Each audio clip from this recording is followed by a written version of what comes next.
ኮንቴንት ራይቲንግ ማለት እንታይ ምዃኑ ትፈልጡ ዶ? ኮንቴንት ራይቲንግ ብዝተፈላለየ መልክዕ ኣብ ህይወትና ከም እንፍጽም ክትፈልጡ ዶ? ኩልና ኮንቴንት ራይተር ምዃንና እምነት ኣለኩም ዶ? ወይ ከዓ እስኹም ትዛረብዎ ወይ ከዓ ትሰርሕዎ ኩሉ ኣክቲቪቲ ኮንቴንት ራይቲንግ ወይ ከዓ ኮንቴንት ምዃኑ ትፈልጡ ዶ? ዩቲዩብ ተምኔልከ ብቐሊሉ ከም ዝስራሕ ክእለት ኣለኩም ዶ? ወይ ከዓ ዩቲዩብ ተምኔል ኣብ ቀለልቲ ሶፍትዌራት ኣቲኻ ብቐሊል ናይ 10 ደቂቃ ስራሕ ምዃኑ ትፈልጡ ዶ? ኮታስ ኣብዚ ቪድዮ እዚ ኩሎም ክዝርዘሩ እዮም ካብ ኮንቴንት ራይቲንግ እስካዕ ዩቲዩብ ተምኔል ማለት እዩ ወይ ከዓ ተምኔል ስራሕ ማለት እዩ። ሰላም ተኸታተልቲ ኣዶ ቻነል ሕዚ ሒዘልኩም ዝቐረብኩ ደሞ ብዛዕባ ኮንቴንት እንታይ ማለት እዩ ዝብል ይኸውን ማለት እዩ። ስለዚ ኣዶ ቻነል ኣባል ክትኾኑ ከለኹም ዝተፈላለዩ ትረኽቡ ኢኹም ዝተፈላለዩ ጥቕምታት ትረኽቡ ኢኹም። ካብቶም ሓደ ጥቕሚ ትረኽብዎም ላይቭ ብቐጥታ ንኣተና ዝተፈላለዩ ሕቶታት መሰረት ብዝገበረ ብቐጥታ ሕቶ ንመልሰሉ እዩ። ስለዚ ላይክ ሼር ኮመንት ሳብስክራይብ ምግባር ኣይትረስዑ። ቀጸልኩም ኮንቴንት ራይቲንግ ማለት ብጣዕሚ ሓደ ኮንቴንት ክበሃል ከሎ ሓበሬታ ክኸውን ክኽእል እዩ፣ ዝኾነ መልእኽቲ ክኸውን ክኽእል እዩ፣ ዝኾነ ክሪኤቲቭ ሓደ ማተርያል ክሪኤት ክንገብር ከለና ወይ ከዓ ሼርድ ንተኻሊእ ክንሕብረሉ ከለና ኢንፎርም ክንገብር ከለና ዝኾነ መዘናግዕታት ከዘናግዕ ዝኽእል ወይ ደሞ ክምስጥ ዝኽእል ተደረስያን ወይ ከዓ ደራስያን ተደራስያን ክምስጥ ዝኽእል ማለት እዩ። ስለዚ ኮንቴንት ብዝተፈላለየ መልክዕ እንታይ ይግበር እዩ ማለት እዩ ክትርጎም ክኽእል እዩ ወይ ከዓ ክቐርብ ክኽእል እዩ። ሕፅር ብዝበለ ኮንቴንት ዝተፈላለየ ሓበሬታ እዩ፣ ብዝተፈላለየ መልክዕ መልእኽቲ እዩ፣ ከም መልእኽቲ ይቐርብ ከም ሓበሬታ ነቕርቦ ንኽእል ኢና። ዝኾነ ክሪኤቲቭ ወይ ከዓ ሓድሽ ነገር ፈጢርና ከዓ ንኻሊእ ሼር ክንገብር ከለና ወይ ከዓ ኢንፎርም ክንገብር ከለና እዚ እውን ዓርሱ ሓደ ኮንቴንት እዩ። ካሊእ ንኻልኦት ክንሕግሶም ከለና ክነዝናንዮም ከለና ክነተባብዖም ከለና ክነተሓዝኖም ከለና ኮታስ ብዝተፈላለየ መልክዕ ኮንቴንት ክግለጽ ይኽእል እዩ። ወይ ከዓ ደራስያን ተደረስቲ ከዝናንዩ ከለዉ ኣብቲ ስምዒት ናይ ደራስን ተደራስን ክኣቱ ከሎ ማለት እዩ። ኦኬ ኮንቴንት ካን ብምንታይ ፎርም ክቐርብ ይኽእል ኮንቴንት እዩ? ብምንታይ መልክዕ እዩ ክቐርበልና ዝኽእል ኮንቴንት? ብምንታይ መልክዕ ኮንቴንት ክነቕርብ ንኽእል? ብምንታይ መልክዕ ኢና ኮንቴንት ሒዝና ንቐርብ ንኽእል? ከም ጀማሪ ዋላ ከም ቅድሚ ሕዚ ልምዲ ዘለና ማለት እዩ። ሓደ ብጽሑፍ እዩ፣ ብጽሑፍ ኮንቴንት ክቐርብ ዝኽእል እዩ። ብጽሑፍ ኮንቴንት ቀርብ ብጽሑፍ እንታይ ማለት እዩ? ኣርቲክል አንቀጻት ብሎግ ኣብ ዝተፈላለዩ ዌብሳይታት ንጽሕፎም ጽሑፋት ኣብ ፕላትፎርም ሶሻል ሚድያ ንጽሕፎም ጽሑፋት ዝኾኑ ስክሪፕት ክንጽሕፍ ከለና እዚኦም ሓደ እንታይ እዩ ብጽሑፍ መልክዕ ዝቐርብ ኮንቴንት እዩ ማለት እዩ።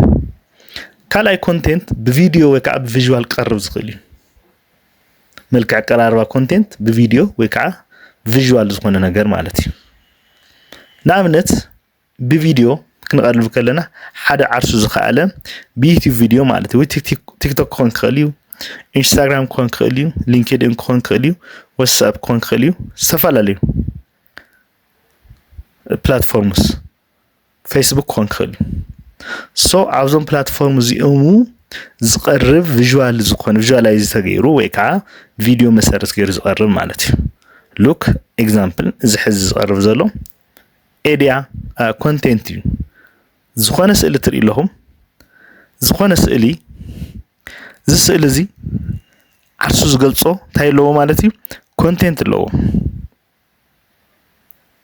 ሶ እዚ ቪዥዋል ተገይሩ ዘሎ ሓደ ናይ ኮንቴንት እንታይ እዩ ማለት እዩ ኢንቴንት እዩ ወይ ከዓ ገላፂ እዩ ክገልጸልና ዝኽእል እዩ። እቲ ካሊእ ኦዲዮ እዩ ኦዲዮ ብፖድካስት ክኾን ክኽእል እዩ ስፍሕ ዝበለ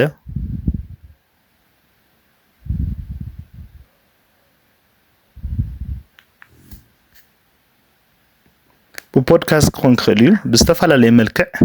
ቪድዮ ቅረጽ ክኽእል እዩ ቮይስ ኦቨር ሙዚቃ ድምፂ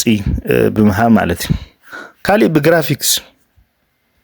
ዝኾነ ግራፍ ስኢልካ ሚሚ ምፍጣር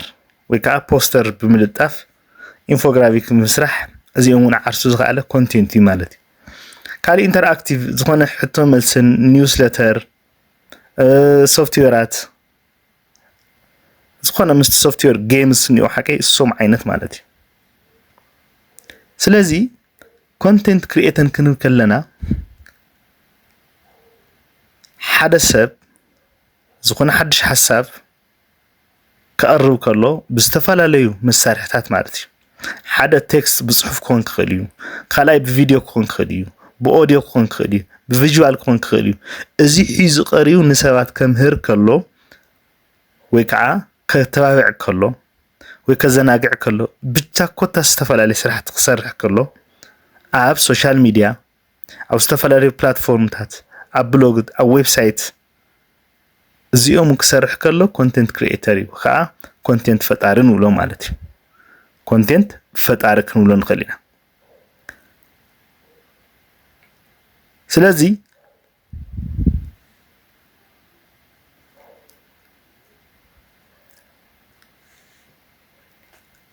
ኮንቴንት ፈጣሪ ካልእ ብጣዕሚ ሓደ ፍልይ ዘብሎ ፀገም ፈጠርቲ እንተይኮንስ ፀገም ፈተሕቲ እዮም በተለይ ከዓ ነቲ ሶሳይቲ ነቲ ሕብረተሰብ ፀገም ይፈትሕሉ ማለት እዩ ፅቡቅ ኣታችመንት ኣለዎም ፅቡቅ ዝኾነ ርክብ ኣለዎም ምስቲ ፅቡቅ ዝኾነ ርክቦም ምስ ፅቡቅ ኣታችመንት ዘለዎም እንታይ ይፈጥሩ ማለት እዩ እንታይ ይሰርሑ solving a real problem ማለት እዩ ወይ ከዓ ሕብረተሰብ ይሕግዙ ማለት ብኸመይ ሃመይ ዝብል ከዓ ስንርአይ ኮንቴንት that solve problem ወይ ሕብረተሰብ ይሕግዙ እዮም ወይ ናይ ሕብረተሰብ ፀገም ይፈትሑ እዮም ክንከለና እንታይ ማለት እዩ ንኣብነት ሓደ ቲክቶከራት ዘቕርብዎ ኤድያ ኣሎ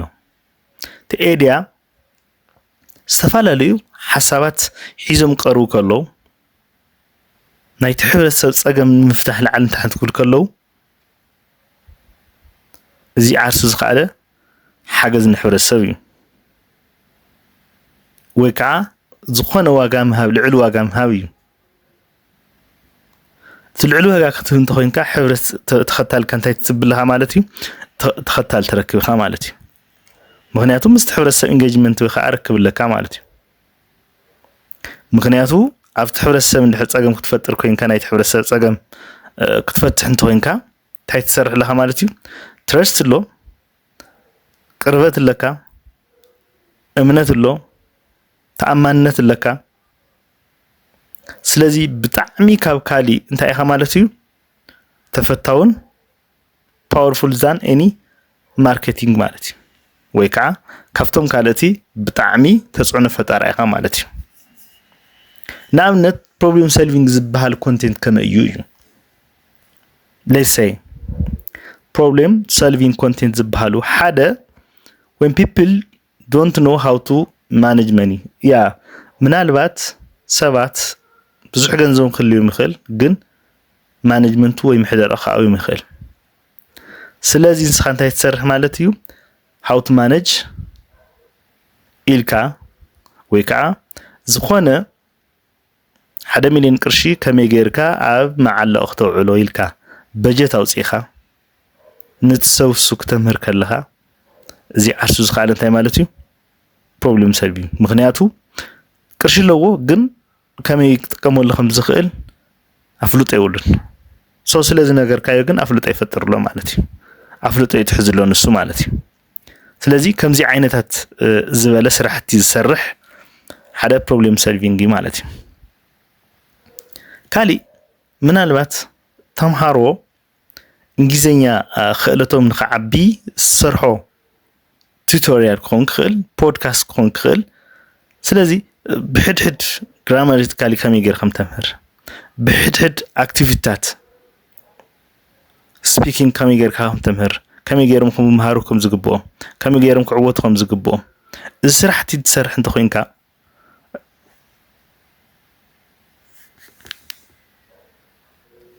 እዚ ስራሕቲ እዚ ያው ትሰርሐሉ ንስኻ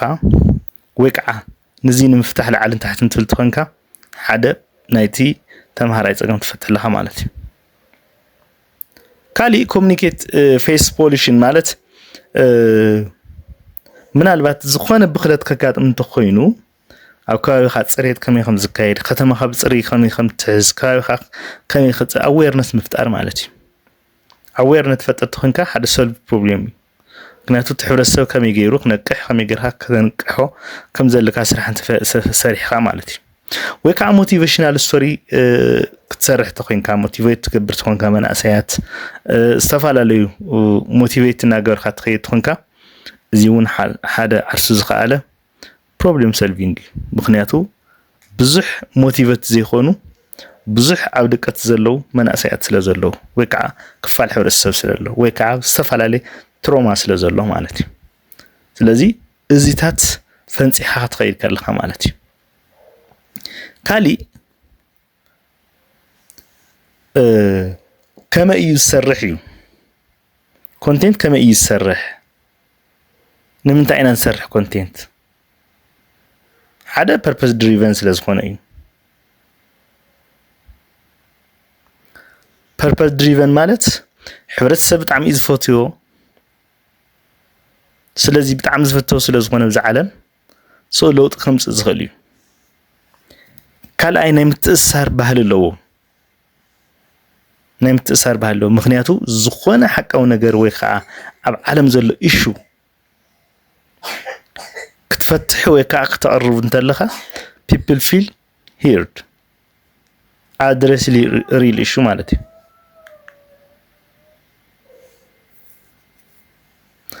ካሊእ ኤቨርግሪን እዩ ኮንቴንት ኤቨርግሪን ማለት ሎሚ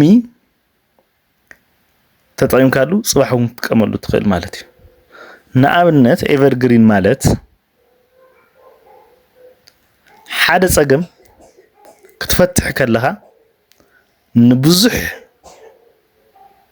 ዓማውትታት ተፀገምሳት ፈትሕለኻ ማለት ንኣብነት ሓደ ናይ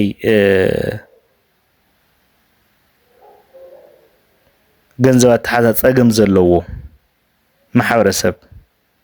ኤክስትራቫጋንት ዝኾነ ማሕበረሰብ እንተሃልዩ ካብዚ ክወፅእ ዝተፈላለዩ ሜትድ ተጠቂምካ ፀገም ንክፍታሕ እንተፅዒርካ ወይ ከዓ ተፈቲሕካዮ እንታይ እዩ ማለት እዩ ኤቨርግሪን ካሊእ እውን ካብኡ እናተምሃረ እናንበበ እናምሃረ እናተምሃረ እዩ ዝኸይድ ማለት ንኣብነት እዚኣ ፊልድ እዚኣ ግሪን እያ ኣብዛ ግሪን እዚኣ ኩሉ ክፃወት ኩሉ ክሪኣ ኩሉ ክዝናነየላ እዩ ዝደሊ ንምንታይ ዘይተሃስስ ስለ ዝኾነት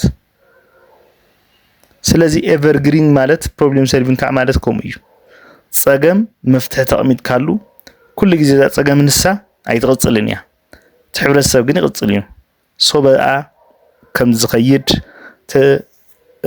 ፀገም ተፈቲሕሉ ክኸይድ ከሎ ካልእ እውን ብታ ዝተፈትሐሉ ኣንግል መሰረት ገይሩ ክዓዝ ከሎ ማለት እዩ ካሊእ ሼረብል እዩ ማለት ካብቲ ሓደ ቅድም ዝገለጽክዎ ማለት እዩ ናይዚ ኤቨርግሪን እንተኮይኑ ሼረብል እዩ ኦዲየንስ ናቹራሊ ሼር ሄልፕፉል ያ ምትሕጋዝ ካብቲ ሓደ ናብቲ ሓደ ክተኣታቶ ዝኽእል ስለ ዝኾነ ማለት ወይ ከዓ ክመሓላለፍ ስለ ዝኽእል ማለት እዩ ከመይ ጌርና ኢና እቅድ ነውፅእ ትልሚ ነውፅእ እዩ ምክንያቱ ትልሚ ክነውፅእ ኣለና ኮንቴንት ክንሰርሕ እንተኮይንና ትልሚ የድልየና እዩ ቁፅሪ ሓደ እቲ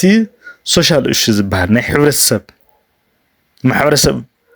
እሹ ዝበሃል ኣብ ማሕበረሰብ ዘሎ እሹ አይደንቲፋይ ምግባር እዩ ምፍላይ እዩ ምክንያቱ ኮመን ፕሮብሌም ክኸውን ክኽእል ናይ ኩሉ ናይ ውስና እንተይኮነስ ናይ ኩሉ ዝኾነ አይደንቲፋይ ንገብር መጀመርያ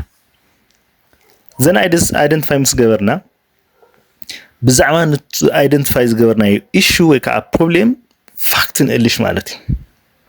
fact stats እንታይ ነው ኢልና ንድስስ ወይ ከዓ example بزعما ንሱ ተሰርሐ ስራሕ እንተሃልዩ نقلش مالتي ليش سي ካልኣይ ሕዝቡን ከደግሞ ዝኽእል ጸገም ናይ ምሕደራ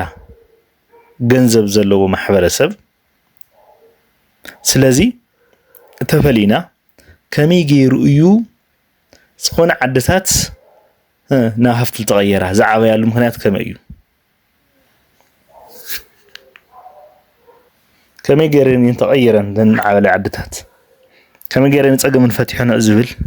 ንወስድ ኤግዛምፕል ማለት ዘን መፍትሕ ነቕምጥ ዋላ ውሕድ ይሁን ዋላ ንእሽተይ ትሁን መፍትሕ ነቕምጥ ለና መፍትሕ እዚ መሰረት ገርና ተዘለና ልምድውን ነካፈል ማለት እዩ ወይ ከዓ እትኡ ዘሎ ኮሚኒቲ ወይ ከዓ ማሕበረሰብ ሕብረተሰብ ታይንገብር ማለት ነሳተፍ ሶ መጨረሻ ክንጥቀመው ንኽእል ኮል ቱ አክሽን እዩ ምክንያቱ after መጨረሻ ክንቀምጥ ንኽእል call to action share this if you care join us in making a difference ማለት after ጸገም already identify ገርና ለና መፍትሑን አምጥና ለና ሶስነ solve ገርና ለና ዕበይናስ ልምድ ለና ስለዚህ ካልእት ማሕበረሰቡን ምሳና ክሰርሑ ምሳና ክጓዓዙ ወይ ከዓ ዚሪኦም ነብካሊውን ከስፋሕፎ እንታይ ምግባር ማለት እዩ ሼር ክገብሩልና ወይ ከዓ ምሳና ከሓቢሮም ክሰርሑ ምትባዕ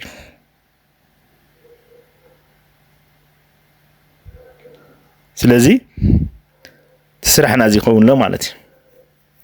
ኦኬ ትመበል ካልኣይ ዩቲዩብ ተምኔል ታይ ማለት እዩ ተምኔል ታይ ማለት እዩ ተምኔል ማለት 90% ሳይኮሎጂ እዩ ስለዚ ከመይ ገርና ኢና ተምኔልና አይ ካቺን ኮኔዎ ሰሓብ ኮኔዎ ተምኔል እዩ ዛቲ ዝብል ብዙሕ ሎ ትክክል እዩ ምክንያቱም መጀመርያ ተርኢ ዘለካ ብላዕሊ ዘሎ ተምኔል እዩ ታ ኢሜጅ ወይ ከዓ ምስሊ እያ ክሊክ ትገብር ዝኽእል እንታ ቪድዮ ማለት እዩ ሰሓባይነት እንተሃልይዎ እዩ ዝኾነ ቪዥዋል ሁክ ወይ ከዓ ብምስሊ ዝኾነ ዝፈጥረልና attachment ወይ ከዓ ዝፈጥረና ቅርበት እንተሃልዩ እዩ ክሊክ ንገብር ንኽእል ምክንያቱ they may decide to click they may decide to watch or to view the video ስለዚ ኩስኑ ዝኽእሉሉ ብታ ተምኔል ያ ማለት እዩ ስለዚ a great thumbnail more ክሊክ ረክብ ዝኽእል ብጣዕሚ ሓሪፍ ዝኾነ ተምኔል ብዙሕ ክሊክ ናይ ምግባር ለዎ ብዙሕ ክሊክ እንተሃልዩ ከዓ ብዙሕ ቪወር ሎ ማለት እዩ ተመልካት ሎ ማለት እዩ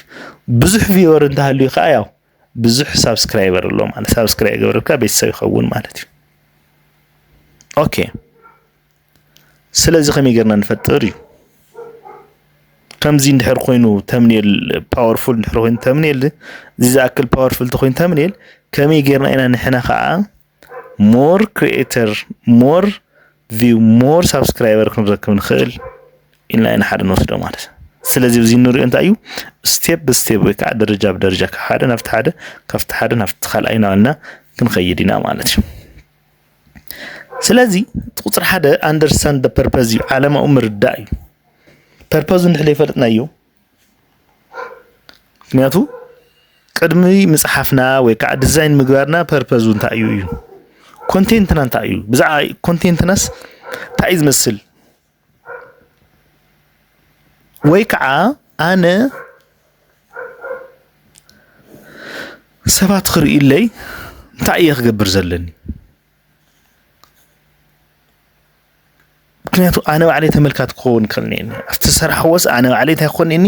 ተመልካታ እየ ዝኸውን ተመልካታይ ኮይኑ ይቐርብ ማለት እዩ ስለዚ ዋና ጎልና እንታይ ዝኸውን ሰሓባይነት እዩ ሓቂ ዝኾነ ተዛራባይ ክኾን ክኽእል ነይወት ተምኔልና ንኣብነት እዚኣስ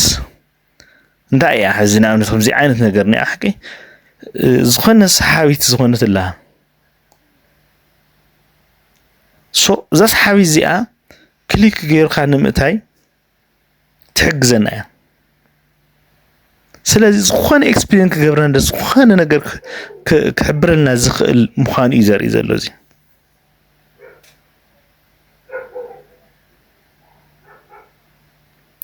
ሶ ክንጥቀም ንኽእል ብጣዕሚ ሕፅርን ምጥንን ዝበለን ማለት እዩ እና ንኣብነት እንታይ ይብል ከመይ ብቀሊሉ ክትዓቢ ከም ትኽእል እንድሕር ኮይኑ ትርእስኻ ኮንቴንት ማለት እዩ ብዛዕባ بقليل كم يجري خط عبيا ويوتيوب زول تخوينو تمني لنا تأخذون نيو مالتي أرسل سمعتس حدش سبسكرايبر الخط خف مالتي أرسل سمعتس حدش سبسكرايبر أوكي سكند ستيب عندنا نصحف وقالات بتعم حتصير كونيو شورت نادمو بتعمي باورفول ويكا بتعمي تملكتنا خزلنا زقل خسحبلنا زقل بول خونيو طعم قول هزبله خون خنيو نمنباو طعم قليل خون خنيو مخنياتو نحر ختنبو خبيد كوينو مانم غزي ايام ببل كان كفيلو معناتي سلازي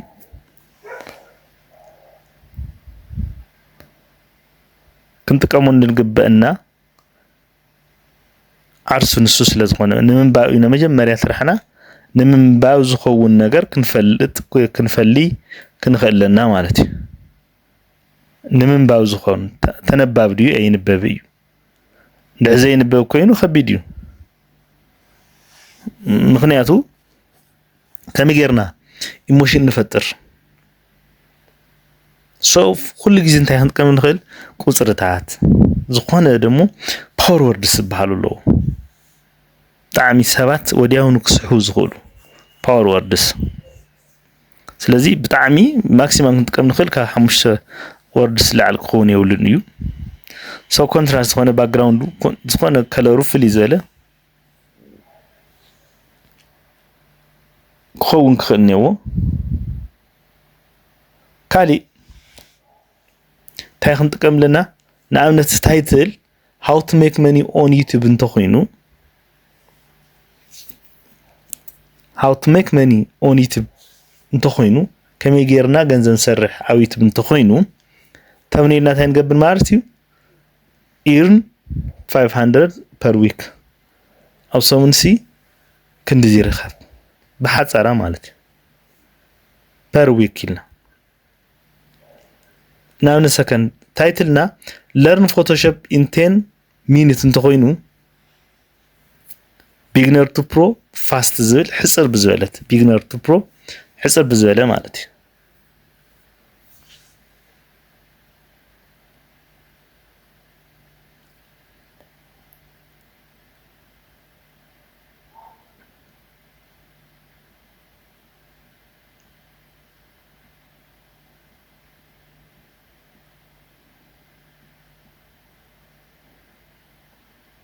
سلازي كم زي عينتها I tried viral TikTok hack يا زخونة زي عين السرحة تخطى زي تملكت إنها لنا نتكمل باور وورد يوم زيهم بزيهم مسيرة غير عنا كنقو عز زقبنا مالتي سالساي ستيب هاي كواليتي إيميجي ويكا سكرين شوتي أبزي أنت زخونة مهر خوكم زخل بتلي بلابتوب تقوموا ويكا موبايلكم سمارت فون تخوينو سكرين شوت زغبر تخوينو او كان با بروز بحالو برو مالت اديت غيركا كن داونلود كون زي خولو مالتي سلازي انت تقدروا تخليكم زي بليز بدن بدامص نزيا مالتي انا تقملا تاكتيكيا انا 5 دقائق او 10 دقائق تقم كاول علي غزي يطفن بتاع مجمره انت ازري كلير زغونه بتاع من باك جراوندو كلرو بتاع مسحاوي زغونه مجمره يمرصانه ويكا فوتو مالتي وزلو سو مسراخو ناب ديزاين قوسدو كرلكو بقليلو تاي صحف انا وي بتغرينيا يغبرا ويكا تا انجليزيا انا زدل يا راسي قمطلا مالتي أنا زد لي رأسي قمت already design تسرح لنا تناقض محزي already كل نجارات ودادي إنه فيديو مثل تدليني مثلنا عن حس كنت هالينا علي أمطلو أو توصلنا سجع قاعدة تغيره تزيقين كاب علي أمطا مالتي سلازم تيجبر أنا زي سكرين شات يجبره بعد أنا أفتح ديزاين وش تزلت راح سكرين شات يجبره بثلي أو كمبيوتر بتعمي دس ولا نجارتاي تسكرين شاتنا بعد أفتح ديزاين وش تغيرنا سكرين شات كرنا داونلود كرنا نوت مالتي which is it is pro مالتي زي حصاريا على موبايلون تطعم لاكچال موبايل مكريه فلتنا نغن سكرين شات تالاغن تسرحيا زول امن سلازلن مالتي سلازي بزيا حصر بزول او وشت 5 دقيقه وشت 10 دقيقه كتسرحوا تقولوا سو زي حصاريا هونتن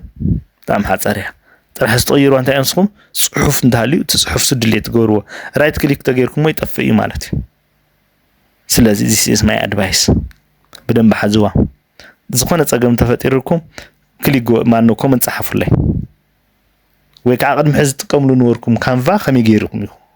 استي ديزاين كتفطر كلهم وي فوتوشوب بعلكم براتيكم ديكم تسرحوا ويس استي لمدي نقاير مخنياتو اكسبيرينس شير مغار حدا صبو سلاسكونه مالتي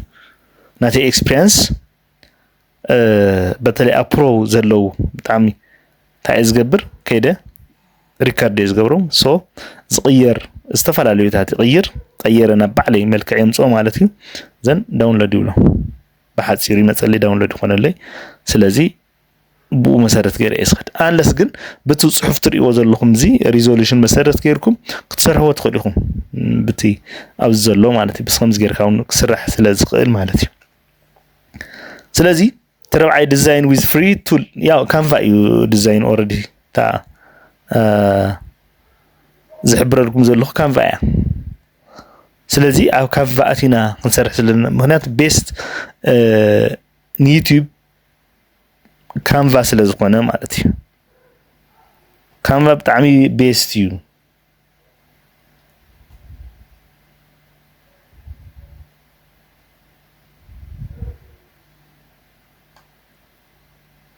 Canva ما كلت ملكع سلازلو حدا فري لو كالاي برو سلازلو مالتي ስለዚህ انا እንጥቀም Canva او Canva قدم ተሓበሬታ ዛኹም ማለት እዩ ሳይ እንጥቀም ስለዚህ ፍሪ ዳውንሎድ ምግባር ቀልል እዩ ምክንያቱ ኢና ንኸድ canva.com ኢና ንብል canva.com እና ወዲያውን ሰርች እንገብርና ዩቲዩብ ቴምፕሌት ወካ ዩቲዩብ ተምኔል ተይልናዮ ባዕሊ መጸልና እዩ canva.com ኢና ምሳተና ማለት እዩ ግን መጀመሪያ ሓድሽተ ኮይና ሓድሽተ ዘይኮንና ግን already ስለንፈልጦ ኣብዚ ቅድም ዝወልኩም ሓሳብኩም ولا بعلتها يقولكم سلكم هذي choose a ready made design يقولكم choose a ready made design ready زخونه made مالتي نعم نزي أنا حكي ready made يا زيا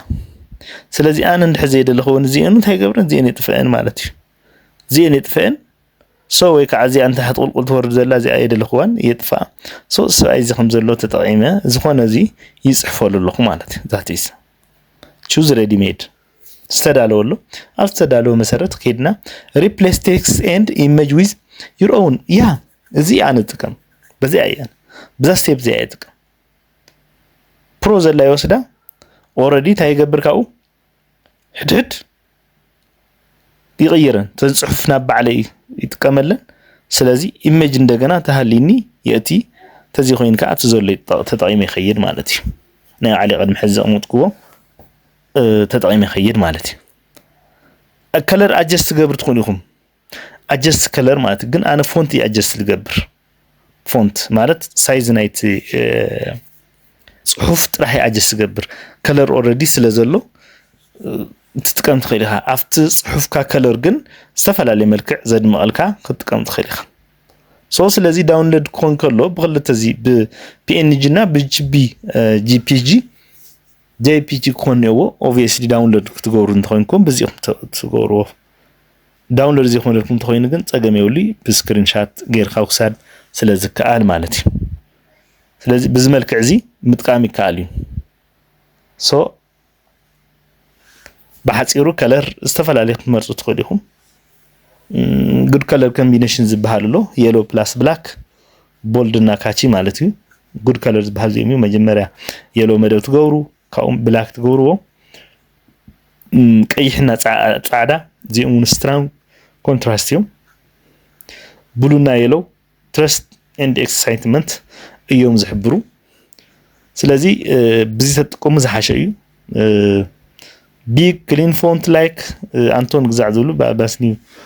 poppies or impact ዝብሉ ለው ሶም ተጠቀሙ ብጣዕሚ ደቂቅ ፎንት ከይተጠቀሙ ምክንያቱ which is it is እንትን እዩ አይረይን አይንበብን ማለት እዩ ስለዚህ ዝኾነ ሜን ፖይንት ናት አይንገብር ብለር ዝገብርና በደንብ ከሪኤልና ዝኽእል ነገር በደንብ ዝደለና አጉሊ ከሪኤልና ነገር ታይንገብር ፎከስ እንገብረሉ ማለት እዩ ካሊ ሆነ ሶ ፎከስ ቃውን እንገብረሉ ስለዚህ ተምኔልና ያው ሁሉ ጊዜ ቻናልና ከመስል ከልየው ካብ ቻናልና ወጻ ዝኾነ ተምኔል አይነት እንጥቀም ይሆናል ሶ ሎጎ ክንጥቀም ኸይና ነው አና ተጎ ማለት እዩ ሎጎ ሶ ፌስ ታህሊናው ናዕና ፌስ ክንጥቀም ኸይና ስለዚህ እዚታት መሰረት ገና ምጥቃም አሁን ኸለሉ ጊዜ ስለዘለው ማለት እዩ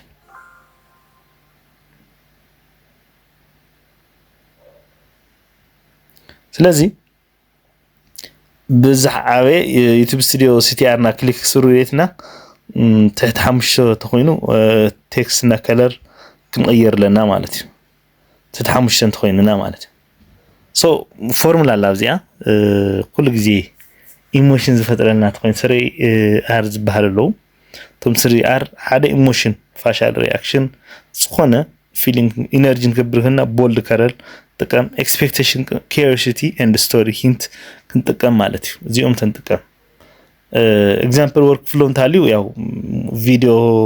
መጀመሪያ እንፈጥር ከለና ከዛ አይዲያ ቴክስት ኢሜጅ ዲዛይን ከለር ፎንት ኢሞጂ ዚም ሁሉም ነገራት እንጥቀም ኸይና ዚ work flow በዚህ መሰረት ገርኩም ምጥቃም ትخليكم ቀሊሉን ስለዝኮነ ማለት እዩ ሶ ካሜራ ኸይኩም እስቲ ታይልም ድኹም سبسكرايب زي كوركم كسبسكرايب غور اسكا حزم سايس لصنحون خاب ازي وكعري بطعمي خمسكنكم زدلي تنقصال فيديو سلطقماهم تملكتو يغني عليه تشاو دحنكم